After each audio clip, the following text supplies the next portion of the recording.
স্বপ্ন, সংগ্রাম আর সফলতার গল্প সবসময় আমাদের ভেতরে আলো জ্বালায়। অনেক প্রশ্ন অজানাই থেকে যায়, অনেক স্বপ্ন নিঃশব্দেই হৃদয়ে জ্বর তুলে।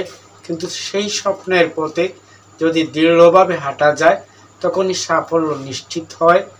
আজকের ভিডিওতে আমরা জানব সেই প্রেরণার দিকগুলো, যা আপনার জীবনকে করবে ইতিবাচক আর আত্মবিশ্বাসী।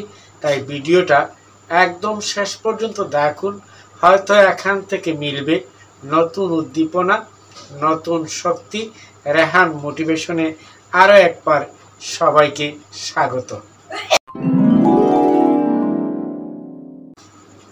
আসি তার সুন্দর আলোচনা, মনোযোগ দিয়ে শুনি, অনুধাবন করি। বিশ্বাস করি এই অনুধাবন আপনাকে ছোট্ট হলেও অনেকটা এগিয়ে রাখবে। অব্যক্ত প্রশ্ন আর নিঃশব্দ স্বপ্নের শক্তি। কিছু প্রশ্ন থাকে যেগুলো আমরা বলি না, শুধু ভেতরে অনুভব করি।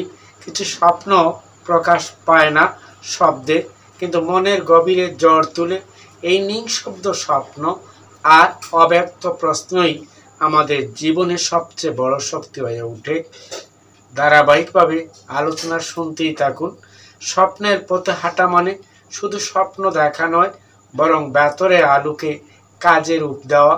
যে মানুষ নিজের স্বপ্ন নিয়ে প্রচার না করে, কিন্তু প্রতিদিন ছোট্ট ছোট্ট প্রচেষ্টা চালিয়ে যায়, শেষ পর্যন্ত সফলতা তাকেই আলিঙ্গন করে।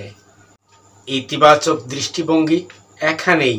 প্রতিটি অব্যক্ত প্রশ্ন আমাদের চিন্তাকে গভীর করে, প্রতিটি নিঃশব্দ স্বপ্ন আমাদের কাজকে সঠিক পথে এগিয়ে নেয়, আর প্রতিটি নীরব প্রচেষ্টা আমাদের ভবিষ্যতের আলো তৈরি করে।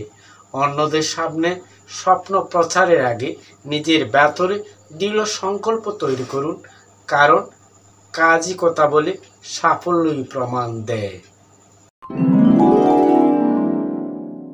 মনে রাখবেন, যে মানুষ ভেতরে জল সামলে বাইরে শান্তভাবে কাজ করে, তার সফলতা সময়ের অপেক্ষা ছাড়া আর কিছু নয়। তাই আপনার অব্যক্ত প্রশ্নকে জ্ঞান করুন, নিঃশব্দ স্বপ্নকে প্রেরণা করুন, আর কাজকে সঙ্গী করুন। সফলতা একদিন আপনার দরজায় কড়া নাড়বেই। এই ছিল ছোট্ট আলোচনা।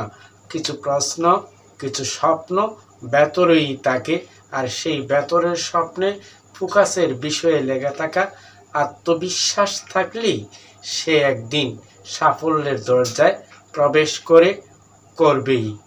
ভালো থাকুন, সুস্থ থাকুন, আবার দেখা হবে নতুন কোনো বিষয়ে। সে পর্যন্ত ভালো থাকুন, চোখ রাখুন রেহান মোটিভেশনে।